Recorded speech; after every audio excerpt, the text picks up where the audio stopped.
Alright, this is going to be a quick review of how we're going to handle forms using JavaScript in this class. So I have a page that looks like this. We're going to make a Mad Libs. So we get a noun, an adjective, an animal, and we have a submit button.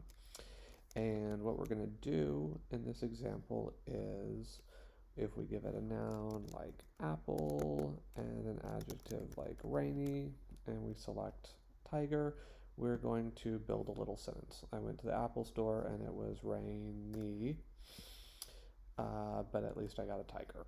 Okay, so really simple. Now I'm going to walk through the HTML first really quick. So I'm using Bootstrap.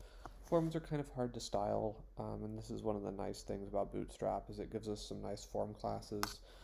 This is all in the Bootstrap documentation under forms, so I'm not going to talk about that too much.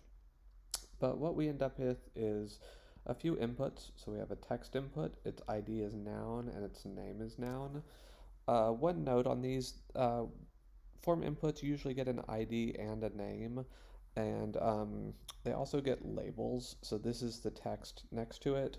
Labels are important for accessibility, and when you see this label is for noun, what that's pointing to is the name right here. And when we use JavaScript, we're going to use the ID, so that's why we give them both.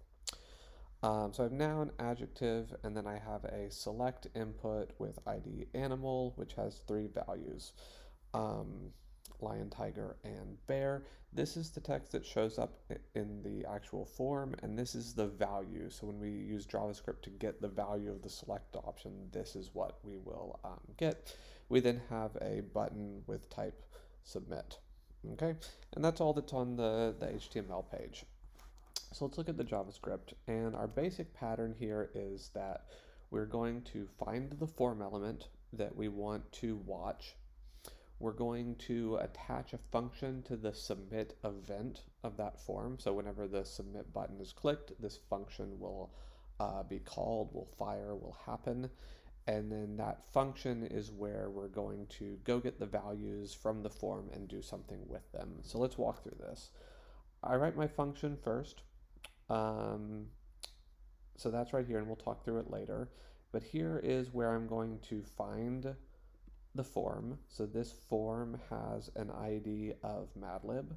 So on line 49, I'm creating a variable called madlib form, and I'm calling document.getElement by ID madlib. So this variable madlib form is now a reference to that whole form.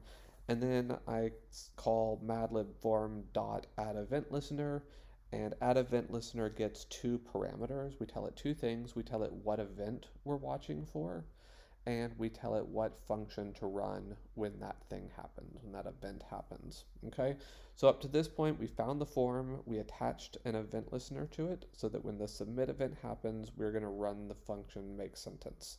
So now let's look at our function. Function make sentence. These functions are always going to get 1 parameter for the event that happens. Okay, and that is just it's kind of a formality or a thing that you'll learn. Okay. So inside this function, I'm going to do 3 things primarily. So first, I'm going to find those form inputs. And when I say the form inputs, what I'm talking about are these actual form elements, like this input element has ID noun. So here I'm creating a new variable called noun element, and I'm setting it equal to document.getElement by ID noun. Okay, so this is now not whatever was typed into that box, it's actually the whole box. And I will show you what we mean here. So if I log noun element, okay, so the form submits, my function runs, and here is my noun element, okay? And you'll see that that element has a property called value, and that value is set to equal whatever I type here, okay? So the second thing I do, once I create variables pointing to all of my inputs that I want, I'm then going to get the values from those inputs. So again, I'm going to create a variable called noun, and I'm going to set that equal to noun element. And again, the noun element is this whole box. and then I'm going to use dot to go inside it and get the value property. And I'm going to do that for this, this, this. Some form elements will work a little bit differently, but we're just doing basics and we'll get into the details later. Okay, so for text boxes and select elements, this is going to work fine. Okay, so now I've got variables that hold all of my information that I need, and now I'm just going to do whatever I want with them. I can do logic, I can have conditional statements, I might want to say if animal is equal to lion, do this. But here all I'm doing is building a string.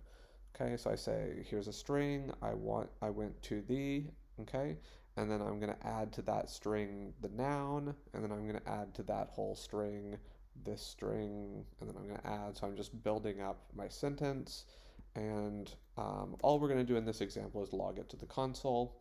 And then the only other thing to know is when we submit a form and we run a function like this, I want to call this method event.preventDefault. And again, event is right here. It's the only parameter that I'm passing to this function. And what that's going to do is prevent the form from actually submitting, because forms usually want to like reload the page or take you to another page or something. I don't want to do any of that right now, so I'm just going to do event.preventDefault. Okay, so again, what happens is first we find this whole form, we attach an event listener to it so that when this submit button is clicked, we run a function. That function goes and it first finds all of my inputs that I'm going to need. It then gets the values from my inputs, and then it just does some logic with those.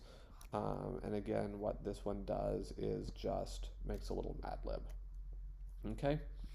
Um, so that is it for this very basic lesson. What we're looking for are how to add event listeners to elements that are on the page, and then how to find the values of my form elements. And then we're just doing our regular JavaScript logic like we've done.